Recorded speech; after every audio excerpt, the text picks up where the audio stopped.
할렐루야. 우리 옆 사람하고 인사 한번 합시다. 사랑합니다. 축복합니다. 사랑합니다. 축복합니다. 할렐루야. 할렐루야. 네. 장미꽃이 핀 거 보셨나요? 네. 제가 장미꽃을 세 그루를 심었어요. 어제 가서 봤더니 장미꽃들이 예쁘게 피었더라고요. 그래서 나를 위해서 피었구나. 내가 심었으니까 부럽죠. 장미꽃이 정말 예쁘게 피었더라고요.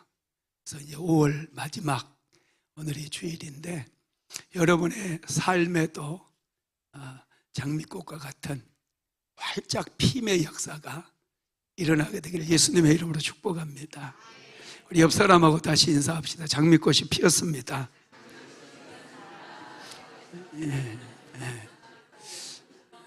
장미꽃이 피었습니다. 그래도 어쩌라고 이런 분들도 있어요. 어쩌라고. 꽃이 피는 것은 참 이것도 은혜예요. 꽃 한 송이를 피우기 위해서 작년부터 정말 열심히 우리 눈에 보이지는 않지만 이 일을 했어요. 그리고 이 에너지를 뿌리에 저장했다. 겨울이 지나고 봄이 오니 빨간 장미꽃을 활짝 피워낸 것입니다. 대견하지 않나요? 나를 위해서 꽃을 피우니 얼마나 대견합니까? 너무 보기 좋더라고요. 그래서 제가 사진도 막 찍고 그랬어요. 할렐루야. 우리의 삶은 하나님을 위해서 꽃을 피우는 삶이 되어야 돼요. 하나님께서 아주 감동하시고 기뻐하실 줄로 믿습니다. 오늘은 워십 시리즈, 예배 시리즈 9번째 말씀으로 마음을 새롭게 하는 능력, 이런 제목입니다. 예배는 마음을 새롭게 하는 능력입니다. 하나님께서 기뻐하시는 예배를 드리게 될 때 우리 마음에 놀라운 변화가 일어나요. 사람의 마음이 아주 중요합니다. 하나님을 예배할 때 우리 안에 기쁨이 넘치게 됩니다. 하나님께서 은혜를 주시니 은혜 받으니 염려와 근심 걱정이 떠나가게 되고 우리 안엔 감사가 넘치고 기쁨이 넘치는 거예요. 우리 순복음 안디옥교회 성도들이 언제 제일 멋지고 예쁘냐 하면 주일 예배 끝나고예요. 주일 예배 올 때 얼굴이 좀 까맣거든요. 힘들어 보인 분도 있어요. 근데 신기하게 예배 마치고 나아갈 때 인사하잖아요. 그러면 그렇게 예뻐졌어요. 참 신기해요.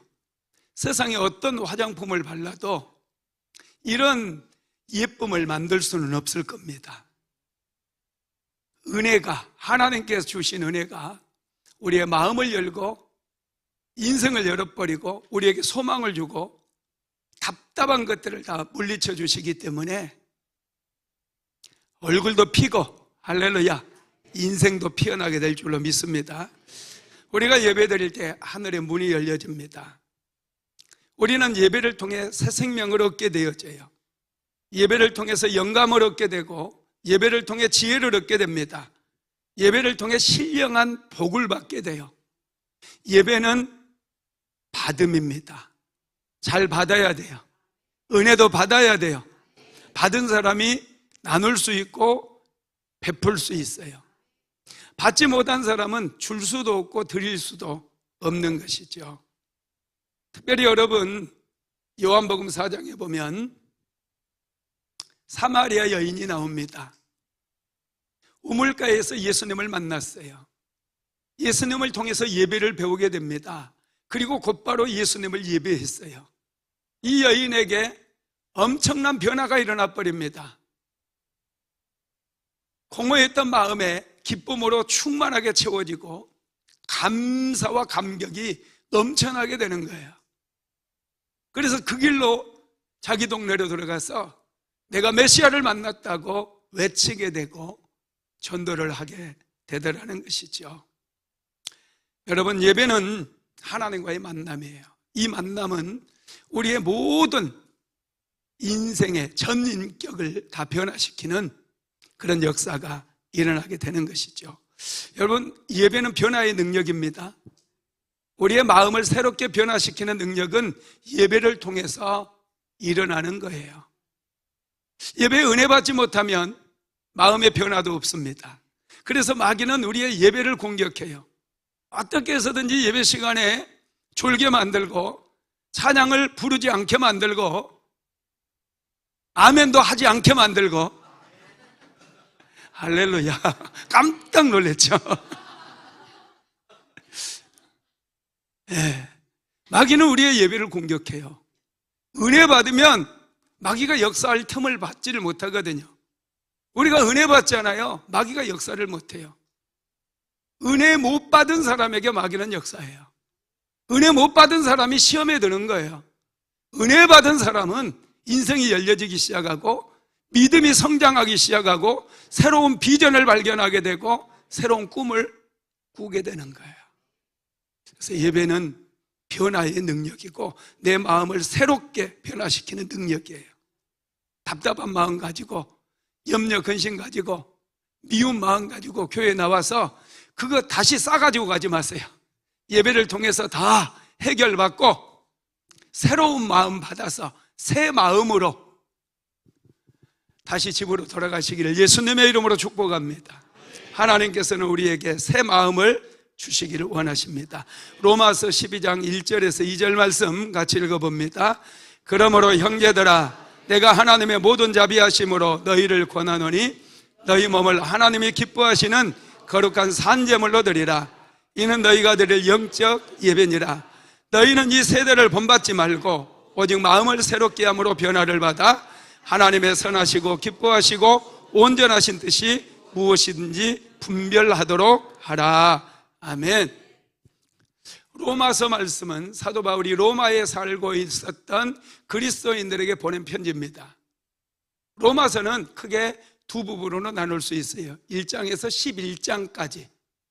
1장에서 11장까지는 복음의 내용이 기록되어 있습니다. 우리가 어떻게 구원받았는지 이 구원에 대해서 말씀하고 있어요.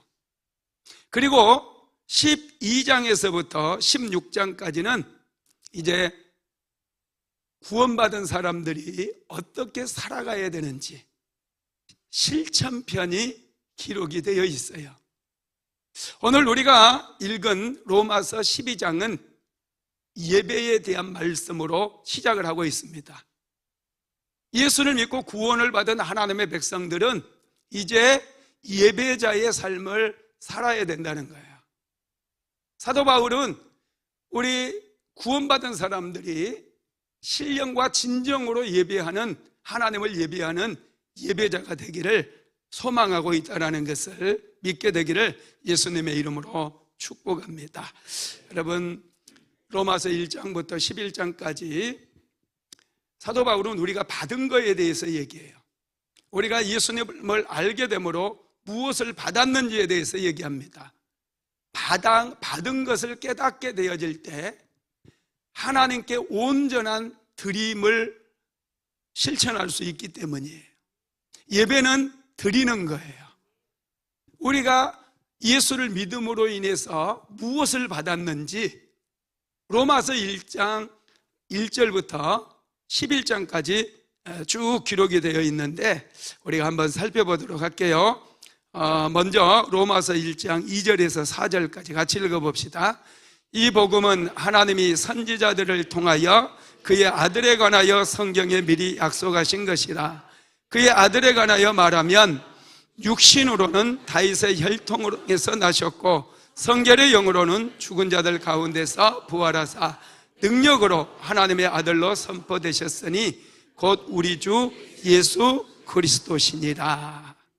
여기서 이 복음은 그랬어요.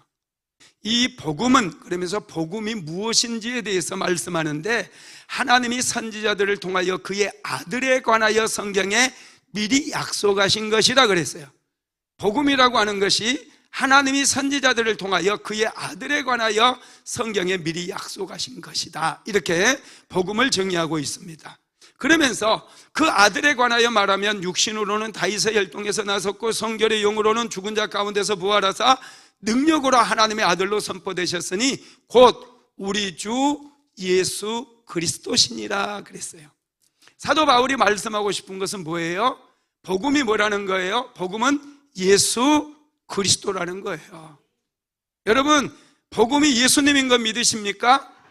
복음이 예수님이에요. 우리가 복음을 믿는다는 것은 예수님을 믿는 것을 얘기하고 예수님이 그리스도임을 믿는 것을 얘기합니다. 복음을 믿는다는 것은 하나님의 아들이 이 땅에 오셔서 우리를 위해서 십자가에 못 박혀 죽으시고 부활하심으로 인하여 우리를 위해서 구원을 완성해 놓은 것을 믿는 것, 이게 여러분 복음이라는 거예요.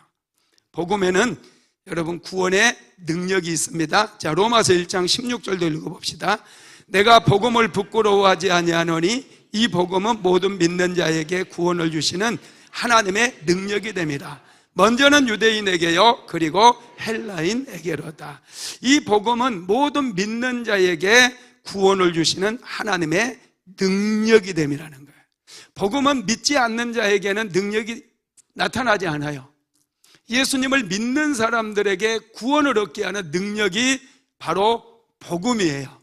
그래서 여러분, 믿음이 중요합니다. 우리는 어떻게 해서든지 믿음을 지켜야 돼요. 마귀는 우리의 믿음을 빼앗기 위해서 매일마다 우리를 유혹하고 죄에 넘어뜨리고 우리를 공격하는 거예요. 예수님께서는 베드로의 믿음이 떨어지지 않기를 간절히 기도했어요. 믿음을 지키면 다 지킬 수 있거든요. 그래서 베드로는 예수님을 3번 부인했다가 다시 돌이키고 회개해서 믿음을 다시 붙잡게 될 수가 있었던 거예요. 마귀는 욥의 믿음을 공격하기 위해서 욥의 모든 것을 빼앗아 갑니다. 자녀들도 다 생명 거두어가 버리고 그 많던 재산 하루아침에 다 거덜나게 만들어 버렸어요. 마귀가 그토록 빼앗기를 원했던 욥의 믿음, 마귀는 결국 빼앗지 못합니다. 욥은 믿음을 지켰어요. 그랬더니 하나님께서 다시 욥에게 모든 것을 갑절로 채워주신 거예요. 저와 여러분, 믿음으로 구원을 얻고 믿음으로 하나님을 예배하는 거예요. 그래서 믿음을 성장시켜야 돼요. 날마다 믿음을 성장시켜야 돼요. 믿음은 성장하는 거예요. 믿음을 내버려 두면 안 돼요. 마귀가 빼앗아가요. 믿음을 지킬 뿐만 아니라 믿음을 키워가게 되기를 예수님의 이름으로 축복합니다. 복음의 능력은 믿음이 있는 사람에게 역사합니다. 믿음으로 우리는 복음을 받았어요. 그래서 우리는 의롭게 되었습니다. 우리는 내 행위나 내 능력으로 의롭다함을 받은 게 아니라 예수님을 믿음으로 말미암아 예수님 안에 있는 의로움으로 인하여 나도 의롭게 되었다라는 것 믿으시기 바랍니다. 로마서 3장 24절 시작. 그리스도 예수 안에 있는 성령으로 말미암아 하나님의 은혜로 값없이 의롭다 하심을 얻은 자 되었느니라. 우리가 구원을 얻은 것은 하나님의 은혜로 받은 거예요. 내 노력이 아니에요. 내 행위로 구원받은 거 아니에요. 내가 의롭게 된 것은 하나님의 은혜로 값없이 여러분 의롭다 하심을 얻은 줄 믿으시기 바랍니다. 여러분, 우리가 의롭게 되기 위해서 예수님께서는 죄에 대한 값을 지불하셨어요. 죄는 반드시 결과를 만들어내고 죄는 반드시 징벌을 만들어냅니다. 여러분, 죄는 그냥 없어지는 법이 없어요. 그냥 사라지지 않습니다. 아무리 작은 죄라 할지라도 이 죄는 반드시 결과를 만들어요. 여러분, 다윗이 간음죄를 저질렀어요.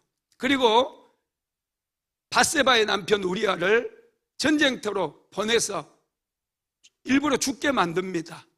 그 결과 다윗의 가문에는 어떤 일이 벌어집니까?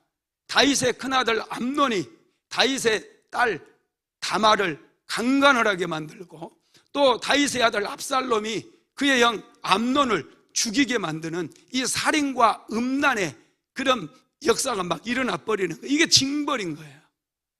무시무시한 일들이 일어나는 거예요. 압살롬은 아버지를 죽이겠다고 반란을 일으키는 이런 끔찍한 일들이 여러분 일어났었다니까요. 다윗이라고 하는 위대한 믿음의 사람의 가정에도 그런 일이 일어났어요. 그게 죄가 만들어낸 결과물이에요. 죄는 엄청난 힘을 가지고 있어요. 죄의 능력은 파괴하는 능력이에요. 죄의 능력은 우리를 지옥까지 끌고 가는 능력이라는 거예요. 이 죄의 능력을 없애버리고 저와 여러분을 의롭다고 만들어 주시기 위해서 예수님께서 우리를 대신해서 우리의 죄값을, 우리의 제가 요구하는 그 징벌을 예수님이 받으셨는데, 그것이 바로 예수님께서 십자가에 못 박혀 죽으신 거라는 거예요. 여러분, 그래서 예수님께서 화목제물이 되셨다고 그러잖아요. 자, 한번 읽어봅시다. 로마서 3장 25절에서 26절 시작. 이 예수를 하나님이 그의 피로써 믿음으로 말미암는 화목제물로 세우셨으니 이는 하나님께서 길이 참으시던 중에 전에 지은 죄를 간과하심으로 자기의 의로우심을 나타내려 하심이니 곧 이때에 자기의 의로우심을 나타내사 자기도 의로우시며 또한 예수 믿는 자를 의롭다 하려 하심이니라. 아멘. 여러분, 우리는 예수님 때문에, 예수님께서 우리의 죄를 위해서 대신 벌을 받으시고 대신 고난을 당해 주셨기 때문에 우리는 의롭다고 일컬음을 받게 될 수 있었습니다. 그래서 우리는 우리의 의를 자랑할 수 없습니다. 우리의 행위로 의로워진 게 아니고 믿음으로, 예수님을 믿음으로 우리가 의롭다함을 받았기 때문입니다. 로마서 3장 27절에서 28절도 읽어봅시다. 시작. 자랑할 때가 어디 있을 수 없느니라. 무슨 법으로냐? 행위로냐? 아니라 오직 믿음의 법으로니라. 그러므로 사람이 의롭다 하심을 얻은 것은 율법의 행위에 있지 않고 믿음으로 되는 줄 우리가 인정하노라. 아멘. 사람이 의롭다 하심을 얻은 것은 율법의 행위에 있지 않고 믿음으로 된다라는 것입니다. 이것이 여러분 복음의 핵심이에요. 저와 여러분은 예수 믿어서 구원받는 거예요. 예수 믿어서 축복받는 거예요. 예수 믿어서 잘 되는 거예요. 아무리 여러분 교회에 열심히 다닌다 할지라도 예수를 믿지 않으면 아무 일도 일어나지 않아요. 그러나 예수를 믿는 순간 역사가 일어나요. 기적이 일어나요. 기도가 응답받게 되는 줄 믿으시기 바랍니다. 여러분, 복음의 핵심을 우리는 알아야 됩니다. 우리가 믿음으로 구원받고 믿음으로 의롭다함을 받았다는 것, 이게 복음의 핵심인 거예요. 그래서 우리는 믿음으로 살게 되는 거예요. 로마서 1장 17절 시작. 복음에는 하나님의 의가 나타나서 믿음으로 믿음에 이르게 하나니 기록된 바 오직 의인은 믿음으로 말미암아 살리라 함과 같으니라. 우리는 믿음으로 살아야 돼요. 우리는 율법으로 사는 인생이 아니에요. 우리는 믿음으로 살아가고 믿음으로 말하고 믿음으로 선포하며 살아가는 거예요. 그러면 기적이 일어나요. 할렐루야. 역사가 일어나는 것입니다. 그래서 사도 바울은 로마서 1장부터 11장까지 계속해서 이 복음에 대해서 강조를 하고 우리의 믿음에 대해서 강조를 합니다. 우리는 로마서 1장 11장까지를 보면 우리 받은 거에 대해서 참 많은 말씀을 해주세요. 우리는 믿음으로 구원받았고 믿음으로 의롭다함을 받았어요. 믿음으로 생명의 성령의 벌 받았습니다. 로마서 8장에 보면 믿음으로 우리는 상속자가 되는 그 놀라운 축복도 받았어요. 믿음으로 다 받는 거예요. 우리가 예수를 믿을 때 엄청난 여러분 축복을 다 받은 줄 믿게 되기를 예수님의 이름으로 축복합니다. 이렇게 받은 사람들이 어떻게 살아야 되느냐? 예배자의 삶을 살아야 된다는 거예요.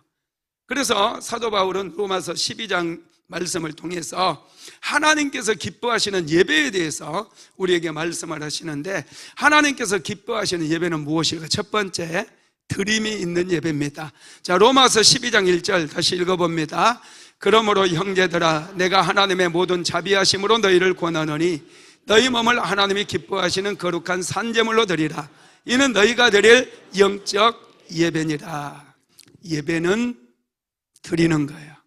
보니까 하나님이 기뻐하시는 거룩한 산제물로 드리라.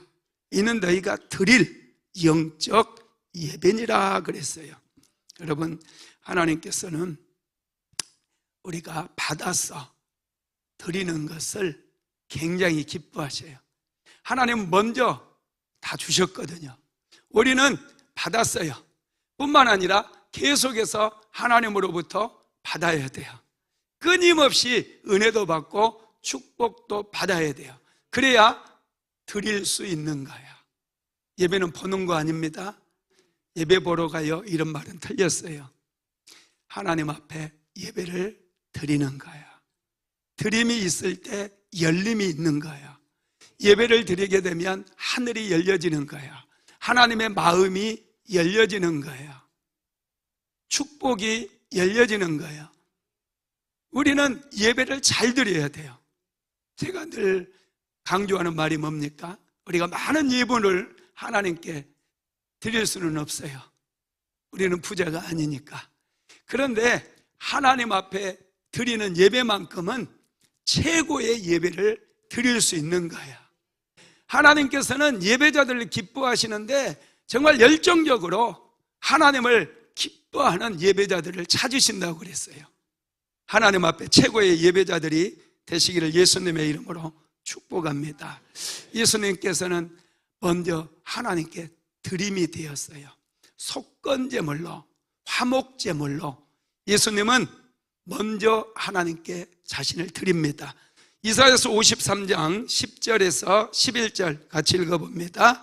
여호와께서 그에게 상함을 받게 하시기를 원하사 질고를 당하게 하셨은즉 그의 영혼을 속건제물로 드리기에 이르면 그가 씨를 보게 되며 그의 남을 길 것이요 또 그의 손으로 여호와께서 기뻐하시는 뜻을 성취하리로다. 그가 자기의 영혼에 수고한 것을 보고 만족하게 여길 것이라.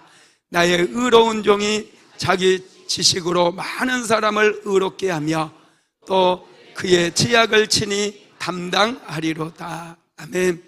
여기에 보니 그의 영혼을 속건제물로 드리기에 이르면 그랬어요.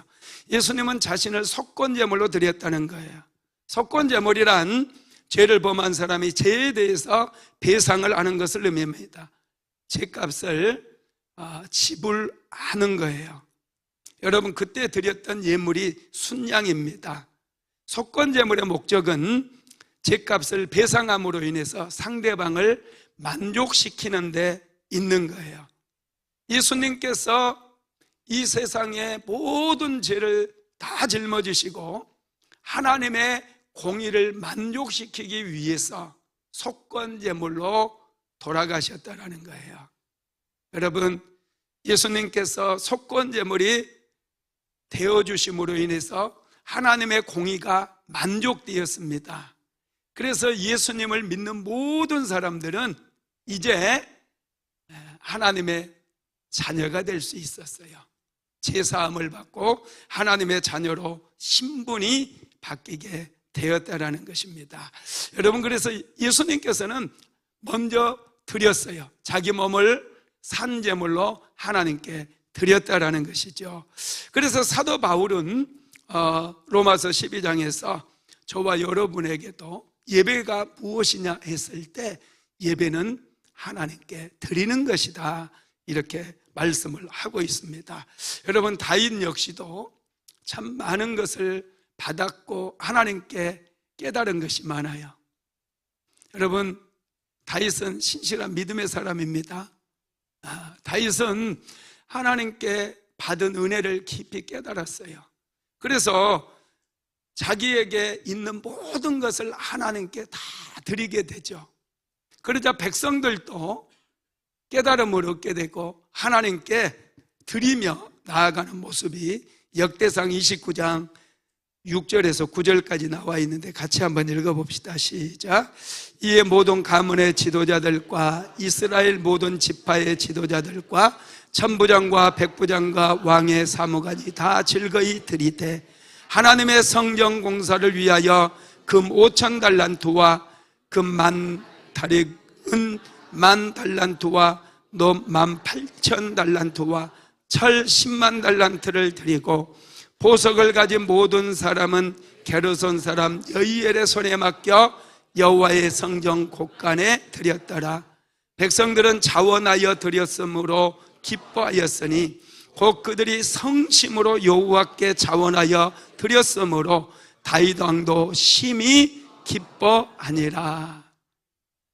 드리면서 행복해하고 드리면서 기뻐해요. 드림이 축복임을 알기 때문에 다윗 왕도 여러분 기쁨을 이기지 못하며 자기에게 있는 모든 것들을 드리면서 다윗은 이렇게 고백을 합니다. 역대상 29장 13절에서 14절도 같이 읽어봅시다. 우리 하나님이여, 이제 우리가 주께 감사하오며 주의 영화로운 이름을 찬양하나이다. 나와 내 백성이 무엇이기에 이처럼 즐거운 마음으로 들을 힘이 있었나이까. 모든 것이 주께로 말미암아 싸우니 우리가 주의 손에서 받은 것으로 주께 드렸을 뿐이니이다. 모든 것이 주께로 말미암았기 때문에 우리가 주님 앞에 드렸을 뿐이라는 거예요. 얼마나 참 다윗이 놀랍습니까? 여러분, 그렇습니다. 저와 여러분도 기쁨으로 하나님 앞에 시간을 드리고 헌신을 드리고 예물을 드리는 것, 이것이 정말 소중한 예배라는 것을 믿으시기 바랍니다. 10수년 전에 시골에서 목회했던 목사님이 골목에 앉아있는 할머니 한 분을 전도했습니다. 할머니, 예수 믿고 구원받으세요. 그러더니 할머니가 정말로 다음 주에 교회에 딱 나온 거예요. 예배 열심히 드렸어요. 그리고 집에 돌아가셨습니다. 그런데 그 다음 주에는 교회에 나오지 않는 거예요. 목사님이 찾아갔습니다. 할머니, 왜 한 주만 교회 나오고 이번 주에는 교회 안 나오셨어요? 그랬더니 그 할머니 하는 말, 교회 가면 구원 준다고 그러더니 1원도 안 주대. 여러분, 교회는 은혜를 받는 것이고 또 먼저 하나님 앞에 인생을 드리는 거예요. 시간도 드리는 거예요. 예물도 드리는 줄 믿으시기 바랍니다. 두 번째로 우리 몸을 거룩한 산제물로 드리는 예배가 하나님께서 기뻐하시는 예배라고 말합니다. 로마서 12장 1절 읽어봅시다. 그러므로 형제들아, 내가 하나님의 모든 자비하심으로 너희를 권하노니 너희 몸을 하나님이 기뻐하시는 거룩한 산제물로 드리라. 이는 너희가 드릴 영적 예배니라. 너희 몸을 거룩한 산제물로 드리라 그랬어요. 하나님께서 기뻐하시는 예배를 드리기 위해서는 여러분, 열심히 헌신이 필요해요. 나 혼자 예수 믿고 축복받고 구원까지 받으려고 하지 마세요. 우리 주변에 아직도 예수 믿지 않는 분들이 참 많아요. 여러분, 전도하는 거 절대 쉽지 않아요. 복음 전하는 거 절대 쉽지 않습니다. 그런데 시간 날 때 또 주변에 있는 분들에게 예수님의 복음을 전할 때 그분의 예배가 달라지기 시작해요. 은혜가 깊이가 달라져요. 넓이가 달라져요. 나 혼자 듣는 복음은 여러분 파장력이 약하거든요.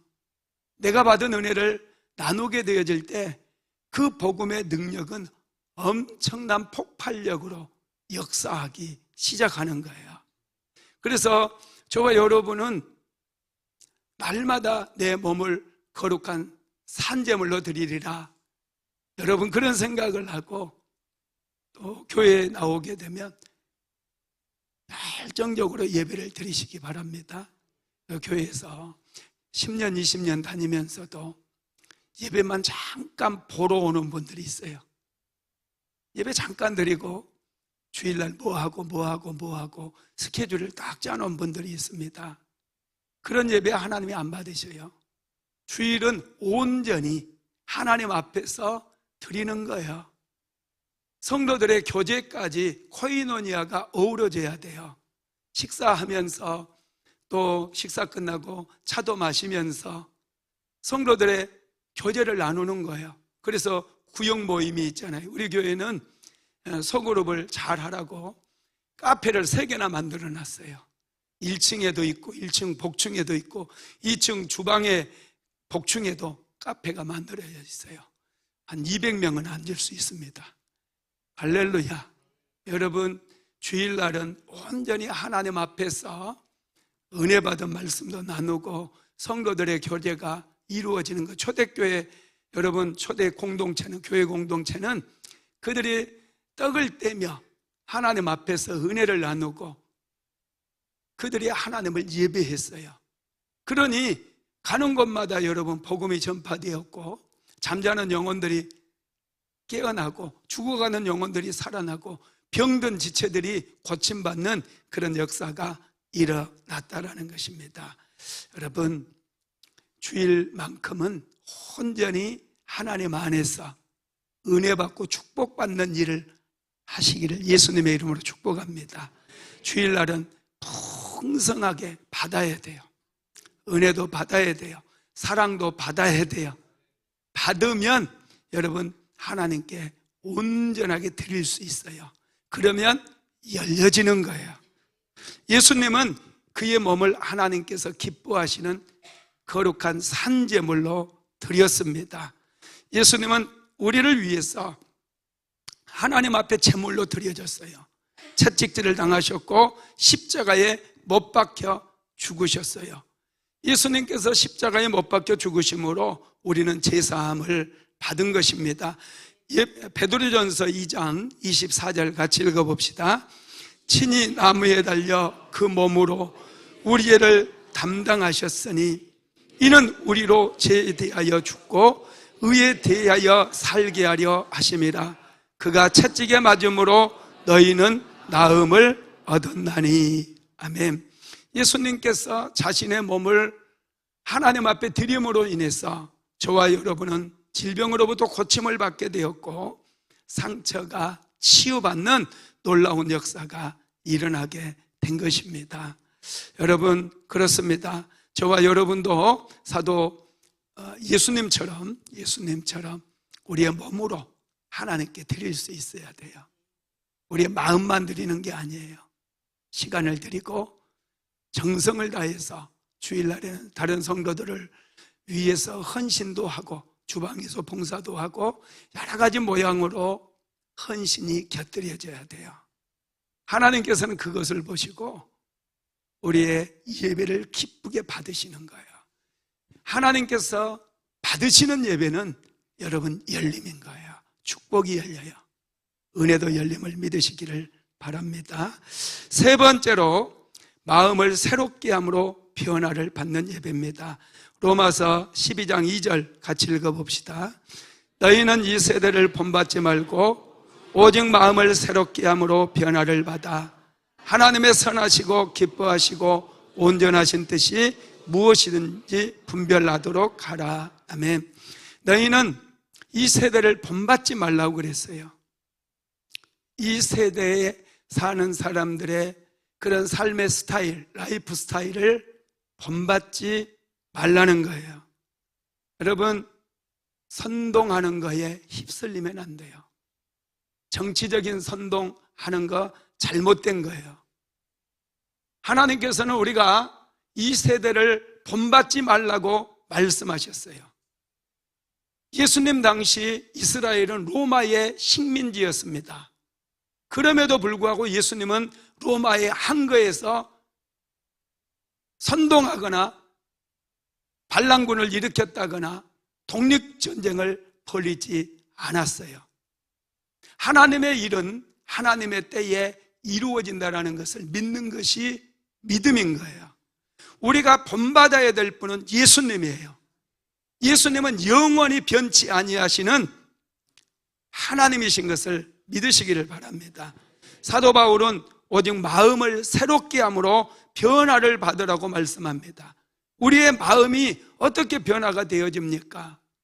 우리의 마음, 딱딱했던 마음, 굳어져 있는 마음, 어두운 마음, 이 마음이 어떻게 변화를 받아서 새로운 마음을 얻을 수 있겠어요? 은혜를 받아야 돼요. 성령을 충만하게 받아야 우리의 마음이 새로워진다는 것을 믿으시기를 바랍니다. 사람의 마음은 악기와 같습니다. 악기는 조율이 되어지지 않으면 본연의 소리를 낼 수가 없어요. 우리 집에 피아노 한 대가 있었는데 우리 딸 시집가기 전에 피아노를 열심히 치다가 어느 날부터 피아노를 잘 안 치더라고요. 요즘 왜 피아노 안 치니? 그랬더니 아빠, 피아노 조율이 안 돼가지고 소리가 이상해요. 그러는 거예요. 몇 년 동안 조율을 하는 것 같아요. 조율사를 불러가지고 조율을 했더니 피아노를 치는데 소리가 너무 아름다운 거예요. 사람의 마음도 조율이 필요해요. 내버려 두면 황무지처럼 쓰레기통처럼 잡초가 자라요. 악이 자라요. 냄새가 나요. 우리는 마음을 조율해야 돼요. 사람의 마음은 언제 조율이 되어지느냐? 하나님의 말씀을 들을 때, 예배를 통해서 은혜 받을 때 우리의 마음이 조율이 되어지는 거예요. 그리고 조율이 되어지면 우리의 마음의 용량이 커져요. 여러분, 저는 사람의 마음을 자동차 배기량의 비유를 자주 합니다. 배기량이 작은 자동차는요, 언덕 같은 데 올라갈 때 힘들어요. 제가 처음에 작은 차를 타고 다녔어요. 신방 다녀오고 그럴 때 이 차에 가득 사람들 태워서 가다 보면 높은 언덕 올라가잖아요. 특별히 여름에 에어컨 켜고 올라가면 차가 털 아무리 밟아도 못 올라가요. 털. 그래서 에어컨을 딱 꺼야 돼요. 그러면 털 하면서 올라가요.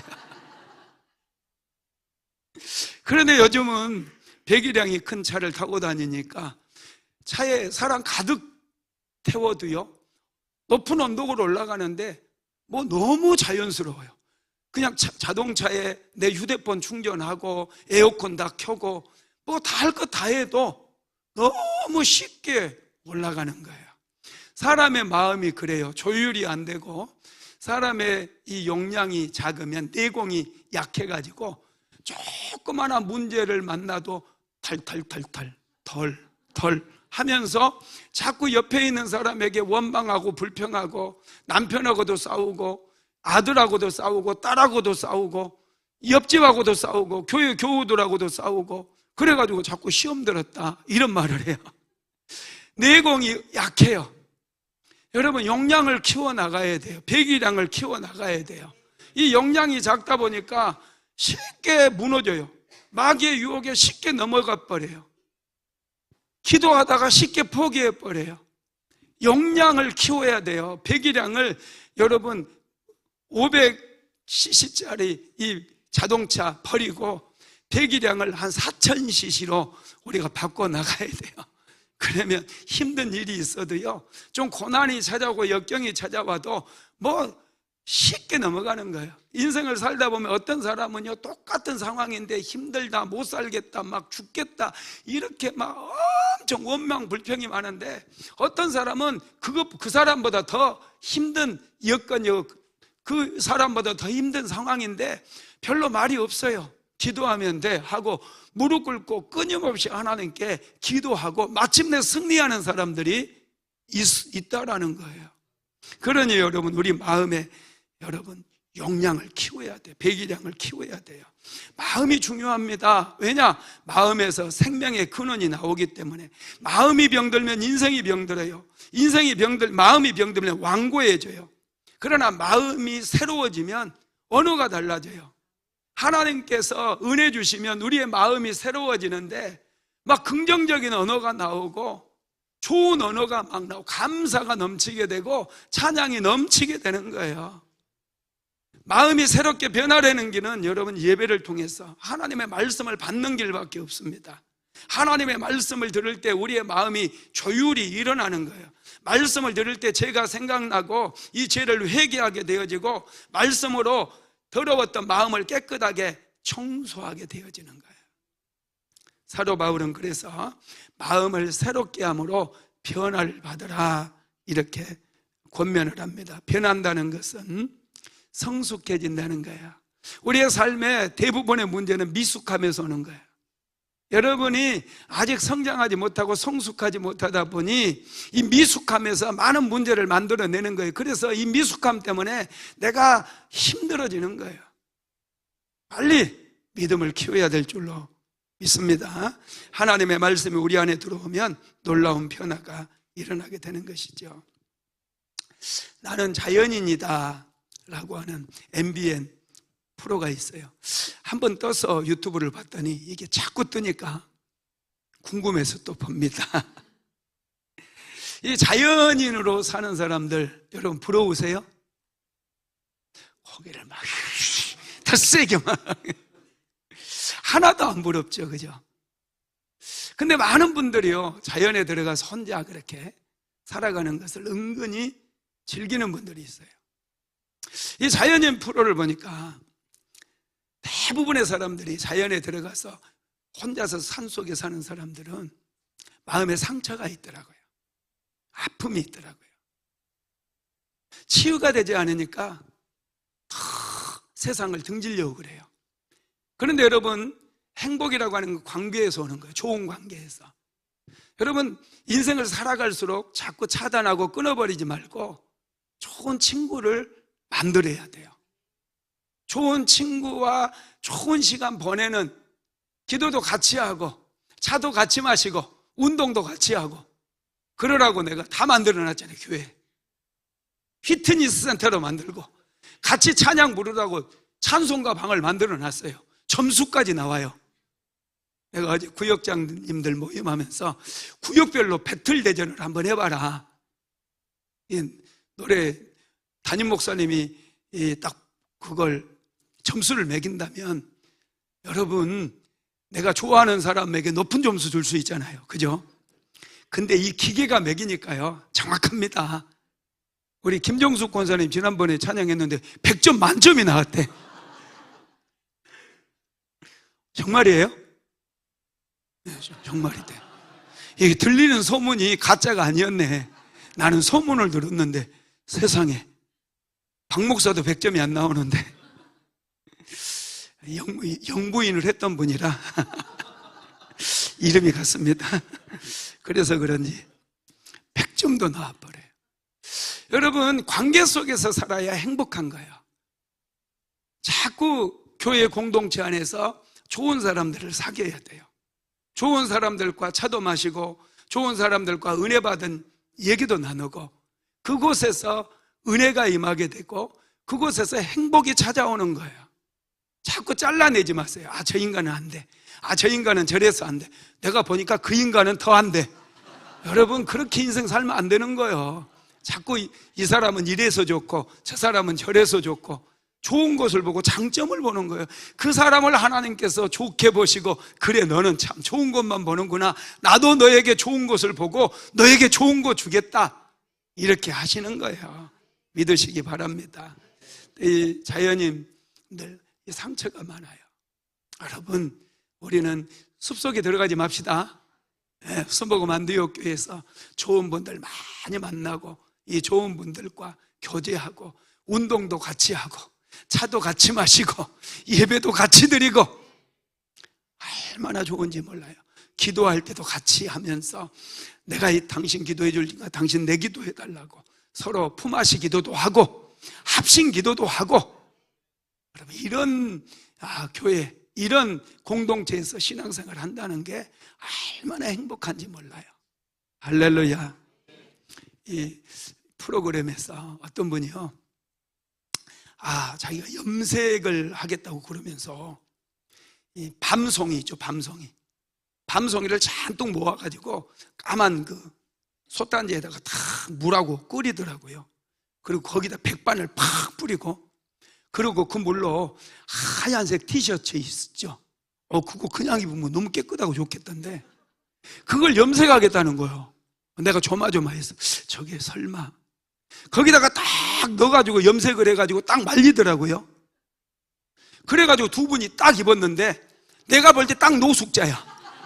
완전 노숙자 패션을 만들어 놓은 거야. 그 사람 마음에는 그게 좋아 보이나 봐요. 왜 염색을 해? 그냥 하얀 거 멋있잖아요. 하얀 와이셔츠 한번 보여줘. 깨끗하고 좋잖아요. 여러분, 우리가 신앙생활 할 때 마음이 새로워져야 돼요. 그러면 단정한 것이 좋고요, 깨끗한 게 좋고요, 집안도 그래서 깨끗하게 정리하고 청소도 잘하고, 여러분 단정하게 사는 거예요. 그게 새로운 마음이에요.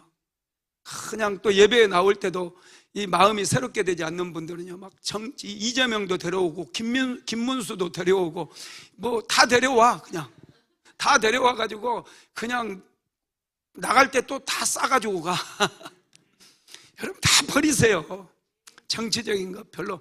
예수 믿는 사람은요, 자신감이 있어야 돼요. 정치 못하는 인간이 정치해도요, 우리는 더 잘 될 수 있어요. 물론 정치 잘하는 사람이, 일 잘하는 사람이 대통령 되면 좋죠. 그래서 대한민국을 발전시키고 국위를 선양시키면 좋아요. 그런데 여러분, 하나님께서 일하실 때는요, 정말 놀라워요. 뭐 정치 지도자와 상관없이 하나님께서 우리 한 사람 한 사람을 축복해 주시면 불경기 때 오히려 더 잘 돼요. 불경기 때 더 복을 받는 거예요. 불경기 때 하나님께서 막 재정을 흔들어 버려요. 그래서 하나님께서 필요한 사람, 마음에 합당한 사람에게 그냥 몰아주기를 해버려요. 몰아주기. 여러분 몰아주기 알아요? 축복을 받을 때 몰아주기 축복을 한번 받아보세요. 야, 이거 받을만 합디다. 몰아주기 축복 받으시기를 예수님의 이름으로 축원합니다. 여러분, 우리 하나님께서 원하시는 것은 우리의 마음의 변화예요. 하나님은 우리 마음이 새롭게 변화를 받는 겁니다. 자, 네 번째로 하나님의 온전하신 뜻을 분별함으로 드리는 예배를 하나님께서 기뻐하십니다. 로마서 12장 2절 하반절 같이 읽어봅니다.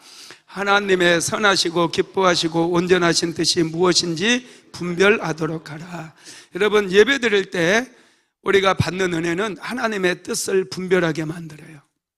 하나님의 온전하신 뜻을 분별한다는 거, 이거 엄청난 축복입니다. 금요 성령 집회 때 하나님의 온전하신 뜻과 허용하신 뜻에 대해서 제가 말씀을 드렸어요.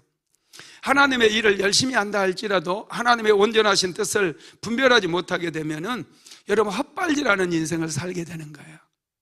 저와 여러분은 하나님께서 원하시는 하나님의 온전하신 뜻을 분별하고 그 일을 행하며 살아가게 되기를 예수님의 이름으로 축복합니다.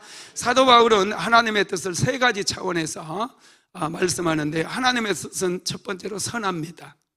하나님의 뜻은 선해요. 그래서 우리는 안심하고 그 뜻을 따라갈 수 있어요.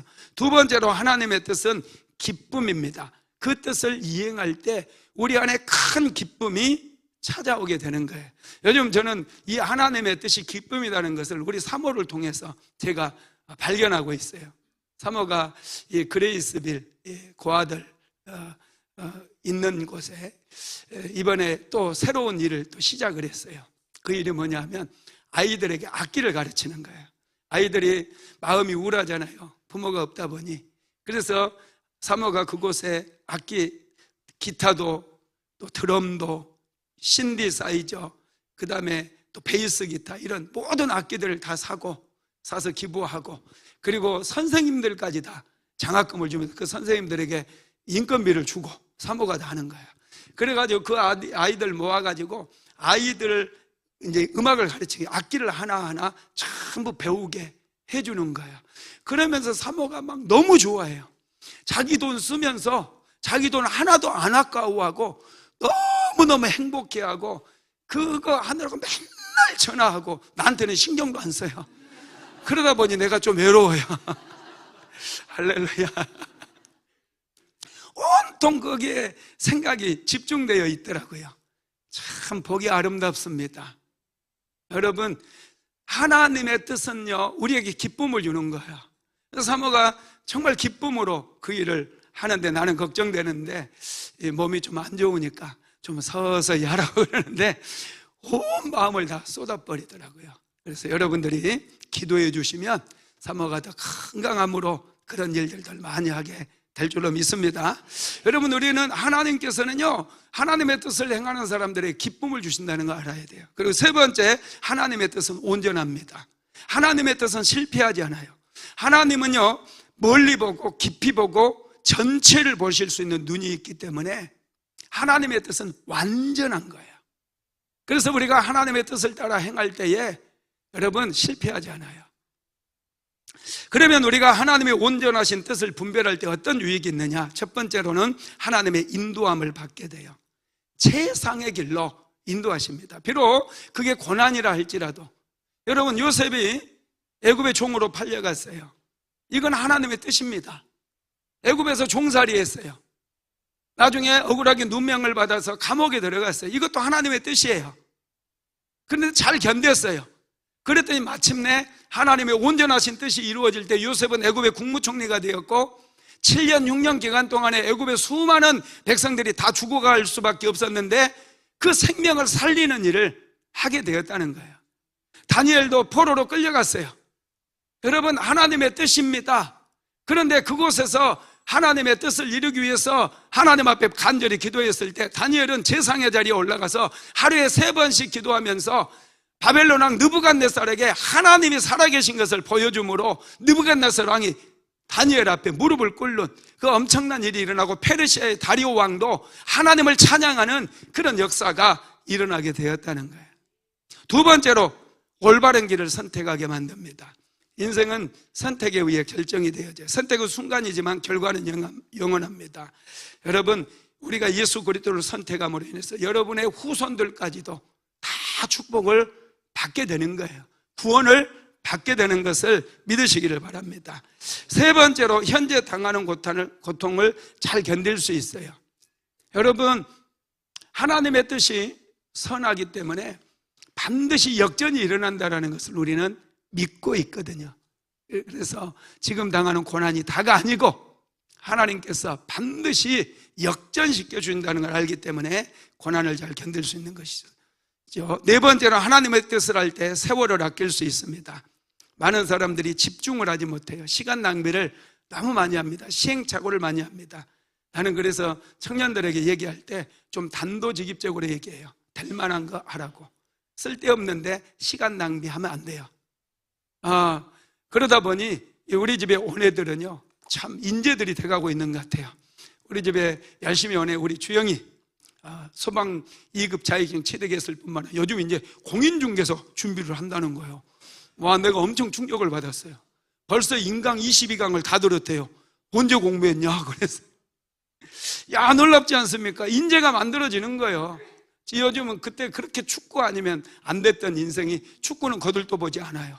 뭔가 계속해서 끊임없이 준비하고 뭔가 끊임없이 성취해 나가는 거예요. 재호도 우리 집에 이제 오기 시작한 지 얼마 안 됐거든요. 근데 우리 재호도 산업안전관리기사 1차 시험에 바로 합격을 해버렸어요. 열심히 뭔가 노력하고 준비하고 하다 보니 막 인재로 바뀌는 거예요. 여러분, 자녀들 키울 때 여러분 시간 낭비하지 말게 만드세요. 할 수 있는 일, 작은 성취부터 이루게 만드세요. 처음부터 큰 목표를 가지고 큰 것을 성취하려고 하면은 계속해서 실패하다 보니 낙심이 찾아와가지고 마침내는 좌절해버려요. 작은 것들, 내가 할 수 있는 작은 것들을 성취하다 보면 큰 일을 성취하게 되는 그런 역사들이 일어나는, 이게 여러분 집중하는 거예요. 작은 거에 집중해서 한 가지 성취하게 만들고 또 다른 도전을 하게 만들고 또 다른 도전을 하게 만들 때 여러분 잘 되는 역사가 일어나는 거예요. 근데 어리석은 사람들은 자꾸 허황된 꿈을 꾸고 허황된 것을 붙잡으려고 그래요. 안 되는 것은 안 되는 거예요. 그러면 시간 낭비하고 에너지 낭비하는 거예요. 물질 낭비하는 거예요. 여러분, 우리 주영이는 그것뿐만이 아니에요. 우리 집에 올 때 빈 깡통 마이너스였는데 지금은 재정이 얼마나 쌓여 있는지 몰라요. 2년밖에 안 됐는데 엄청 부자가 되어버렸어요. 빈 깡통인 인생이 채워지는 인생으로 바뀌더라는 거예요. 인재가 아닙니까? 여러분, 우리 주영이 사이 삼으시기 바랍니다. 멋있는 애예요. 제가 완전히 명품 인생으로 바꿔가고 있어요. 우리 사모한테 제대로 훈련을 받으면서 명품 인생으로 바뀌게 있더라는 거. 아멘 하는 사람들 책임져. 아주 멋져요. 할렐루야. 말씀을 마무리하겠습니다. 하나님께서는 드림이 있는 예배를 기쁘게 받으십니다. 여러분, 아브라함이 이삭을 하나님께 드렸어요. 그때 하나님께서는 이삭을 받으시고 대신에 순양을 예비해 주셔서 그것으로 번제를 드리게 했습니다. 그리고 나서 하나님께서 아브라함과 이삭을 축복해 주셔요. 드림이 있고 난 다음에 하나님께서는 아브라함의 생애를 축복하고 이삭의 생애를 축복해요. 대적의 문을 치하겠다라고 말씀해 주시며 천하 만민이 내 씨로 인하여 복을 받을 것이라고 말씀을 해 주신 것이죠. 열왕기상 17장에는 사르밧 과부의 이야기가 나옵니다. 마지막 남은 한 움큼의 밀가루로 떡을 만들어서 아들과 함께 먹고 이제 죽으려고 생각을 했는데 엘리야가 와서 그 떡 나에게 다오 그러는 거예요. 떡을 먹고 죽을 것인가 먹지 않고 죽을 것인가. 사르밧 과부는 먹지 않고 죽는 편을 선택하고 엘리야에게 그 떡을 만들어서 공개를 합니다. 놀라운 일이 일어났어요. 드림이 있을 때 받음이 일어납니다. 통에 밀가루가 가득 차버렸어요. 기근이 끝날 때까지 3년 반 동안 기근이 끝날 때까지 통에 가루가 끊어지지 아니하였다는 거예요. 오병이어의 기적도 한 소년이 보리떡 5개와 물고기 2마리를 먼저 예수님의 손에 올려드렸어요. 예수님께서 그 보리떡 5개와 물고기 2마리를 축사하고 떼어 나누어 주었더니 5,000명이나 되는 사람이 배불리 먹고 12강주리를 남기는 역사가 일어났습니다. 예수님께서도 십자가 위에서 자신을 먼저 거룩한 산제물로 드렸어요. 그랬더니 이제는 예수님을 믿었던 모든 사람들이 다 구원을 얻을 수 있도록 은혜가 임했다라는 것입니다. 드림이 뭔지, 여러분이 드리는 예배 하나도 땅에 떨어지지 않습니다. 이 드리는 예배를 통해서 하나님께서는 날마다 우리의 마음을 새롭게 하시고 우리의 새로워진 마음 위에 날마다 은혜를 부어주시고 축복을 부어주심을 믿게 되기를 예수님의 이름으로 축복합니다. 고마우신 하나님, 은혜의 손길 안에 붙잡히기를 원합니다. 우리의 마음이 새롭게 변화를 받기를 소원합니다. 하나님 앞에 연락되어지는 거룩한 산제물이 되기를 소원합니다. 우리 한 사람 한 사람을 붙잡아 주시고 축복하여 주시고 변화시켜 주시옵소서. 예수님의 이름으로 기도드렸습니다. 아멘. 지금은 우리 구주 예수 그리스도의 무한하신 은혜와 아버지 하나님의 극진하신 사랑하심과 보혜사 성령 하나님의 감동감화 내주 교통인도 충만케 하시는 역사가 마음을 새롭게 변화받기를 간절히 소망하는 하나님의 모든 권속들 위에, 사랑하는 순복음 안디옥교회 모든 성도들 머리 위에, 가정과 직장과 사업장 위에 이제로부터 영원토록 함께 있을지어다. 아멘.